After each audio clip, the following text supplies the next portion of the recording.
warahmatullahi wabarakatuh. Perkenalkan, nama saya Nura Walia, mahasiswi UIN Alauddin Makassar, jurusan Manajemen Pendidikan Islam, angkatan 2019. Di sini saya akan menjelaskan tentang jawaban dari pertanyaan UTS pada mata kuliah dasar-dasar manajemen. Pertanyaannya telah diberikan oleh Ibu Siti Ibrahim Mustafa Kamal MSc. Makasih Bu atas pertanyaannya. Dan bagi teman-teman yang menonton video ini, jangan lupa like dan subscribe ya. Makasih. Selanjutnya saya akan masuk ke pertanyaan pertama, yaitu 1. Kemukakan 2 pendapat ahli manajemen tentang apa saja fungsi-fungsi manajemen. Dari 2 pendapat ahli tersebut, pilih salah satunya yang menurut Anda sesuai dengan fungsi manajemen pendidikan dan berikan alasan yang jelas mengapa Anda memilih pendapat ahli manajemen tersebut. Jawabannya yaitu, saya memilih pendapat ahli Henry Fayol dan George Terry. Menurut Henry Fayol, fungsi manajemen ada 5, yaitu 1. Planning atau perencanaan, 2. Organizing atau pengorganisasian, 3. Commanding atau pemberian perintah, 4. Coordinating atau pengkoordinasian, dan kelima controlling atau pengendalian. Terus, menurut George Terry, yaitu fungsi manajemen ada 4, yaitu planning atau perencanaan, 2. Organizing atau pengorganisasian, 3. Executing atau pelaksanaan, dan keempat yaitu controlling atau pengendalian. Salah satu dari kedua pendapat ahli ini sesuai dengan fungsi manajemen pendidikan, yaitu pendapat George Terry. Mengapa saya memilih pendapat ahli ini? Karena pada umumnya fungsi manajemen itu ada 4 atau disebut dengan POSH, yaitu planning, organizing, executing, dan controlling. Dan pada dasarnya fungsi manajemen pendidikan itu ada 4, yaitu perencanaan, pengorganisasian, pelaksanaan, dan pengawasan. Itulah alasan saya memilih pendapat ahli manajemen George Terry dan Henry Fayol, di mana fungsi manajemen menurut George Terry ini sesuai dengan fungsi manajemen pendidikan. Baik, cukup sekian dari saya. Semoga Ibu dapat menerimanya. Mohon maaf atas segala kekurangannya. Semoga juga teman-teman atau siapapun yang menonton video ini dapat mengambil hikmah di dalamnya. Mohon maaf atas segala kesalahan dan kekurangannya. Dan saya akhiri dengan ucapan Nun wal qalami wa ma yasturun. Wassalamualaikum warahmatullahi wabarakatuh.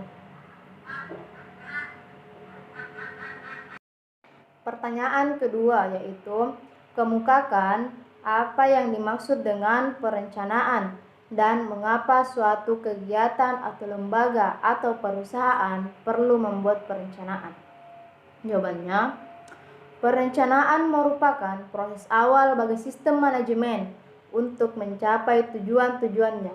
Hal ini disebabkan perencanaan merupakan proses menentukan rancangan tindakan bagaimana organisasi, lembaga, ataupun perusahaan itu membangun aturan-aturan dan prosedur demi tercapainya tujuan organisasi tanpa melupakan kemungkinan-kemungkinan yang akan terjadi dalam pelaksanaan perencanaan.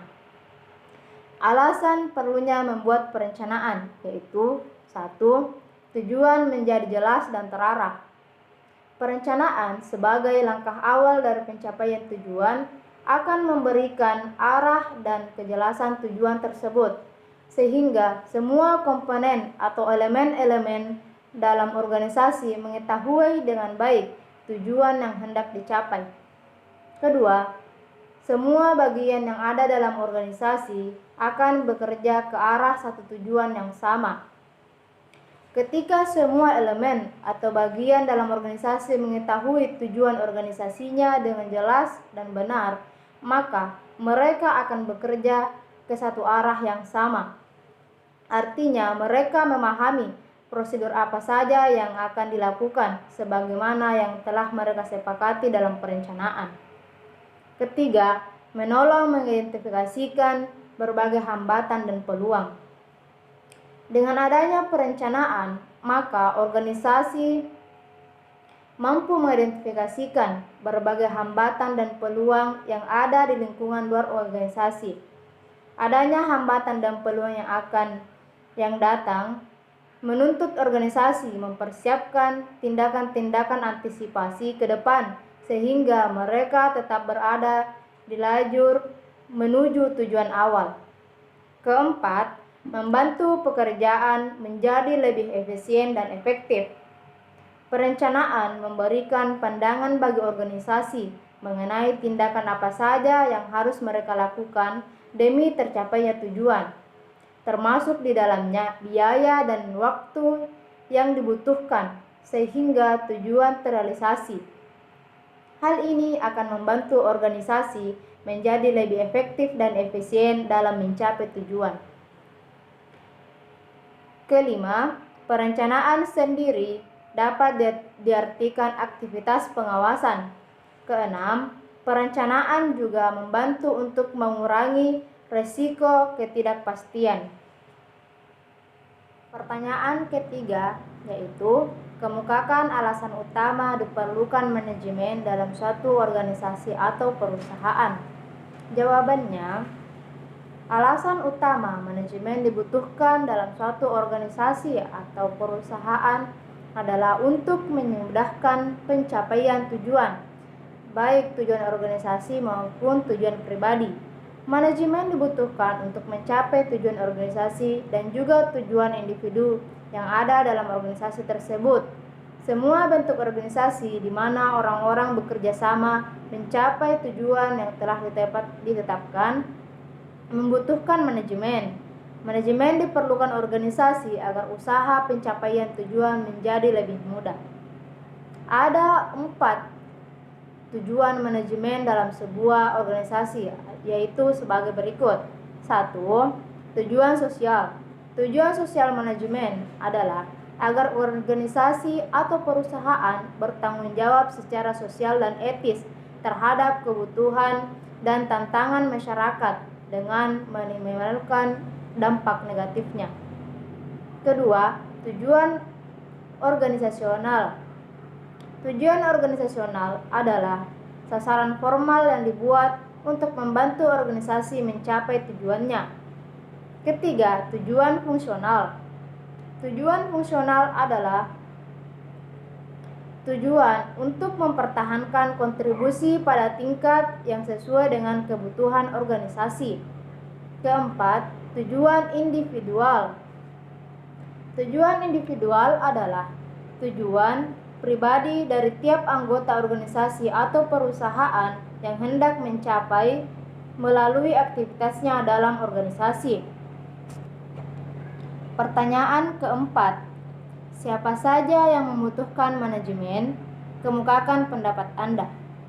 Menurut saya, manajemen dibutuhkan oleh semua orang, semua khalayak, termasuk di dalamnya kelompok organisasi dan sebagainya. Bukan hanya orang yang bekerja di kantoran atau semacamnya yang membutuhkan manajemen.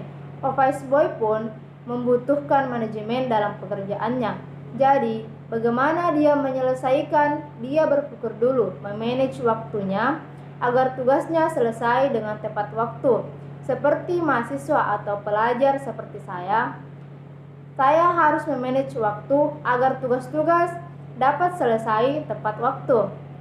Tanpa manajemen, semuanya sungguh berantakan. Terus, mengapa manajemen dibutuhkan? Jawabannya adalah karena manajemen digunakan untuk mencapai tujuan.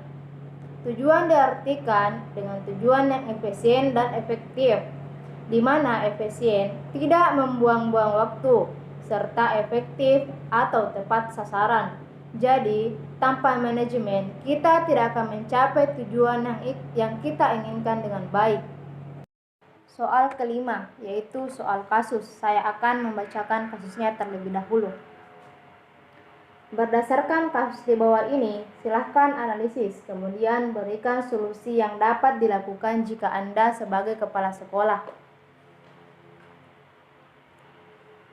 Para guru mengeluhkan tentang ketidakmampuan siswa dalam mengikuti materi yang disampaikan, atau siswa dianggap terlalu bodoh untuk mencerna materi yang diajarkan mengikuti kurikulum yang ada. Sehingga para guru mengusulkan kepada kepala sekolah untuk mengganti kurikulum yang ada sekarang sesuai dengan kemampuan siswa.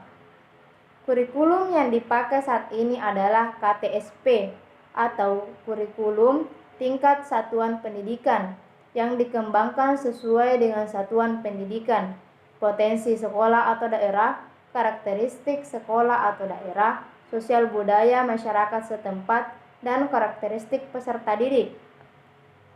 Kurikulum di Indonesia sendiri bersifat sentralisasi, yaitu kurikulum yang disusun oleh tim atau komisi khusus yang terdiri atas para ahli. Di sini dalam pendidikan telah ditetapkan standar-standar pelajaran dan kompetensi yang harus dimiliki oleh setiap siswa dengan kelas dan jenjang-jenjang masing-masing. Sedangkan yang dimaksud kebebasan dalam sekolah masih terbatas untuk mengembangkan masing-masing potensi yang dimiliki, sehingga tidak bisa begitu saja diubah.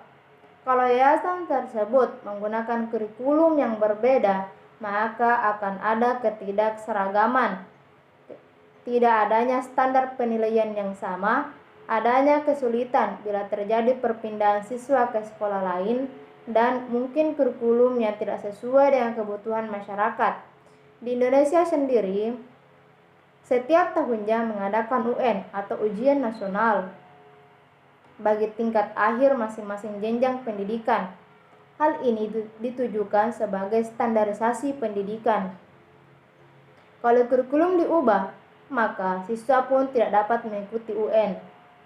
Beberapa penyebab yang mungkin terjadi karena siswa tidak dapat mencerna pelajaran dengan baik. Selain dari faktor kurikulum yang tidak sesuai adalah 1. Kualitas staf pengajar yang rendah. 2. Suasana kelas yang tidak kondusif dalam proses belajar mengajar. 3. Minimnya media pembelajaran. 4. Metode pengajaran yang tidak sesuai. Dan kelima, banyaknya tindakan indisipliner baik dari staf pengajar maupun para siswa. Baik, saya akan menjawabnya. Jika saya sebagai kepala sekolah, saya tidak akan mengganti kurikulum yang ada, karena setiap kurikulum sudah ada juknisnya sendiri, sehingga kita akan kesulitan sendiri jika tidak mengikuti kurikulum yang sudah ditetapkan. Jadi, kita evaluasi saja faktor lain selain dari faktor kurikulum, agar bisa dilakukan perbaikan-perbaikan seperti 1. Kualitas staf pengajar lebih ditingkatkan. 2. Kualitas sarana dan prasarana kelas atau sekolah dikondusifkan agar proses belajar mengajar berjalan secara efektif dan efisien. 3. Metode pembelajaran disesuaikan dengan kondisi psikologis atau kemampuan siswa agar siswa dapat mencerna pelajaran dengan baik. Baik, cukup sekian dari saya. Semoga Ibu dapat menerimanya. Mohon maaf atas segala kekurangannya. Semoga juga teman-teman atau siapapun yang menonton video ini dapat mengambil hikmah di dalamnya. Mohon maaf atas segala kesalahan dan kekurangannya. Dan saya akhiri dengan ucapan Nun wal qalami wa ma yasturun. Wassalamualaikum warahmatullahi wabarakatuh.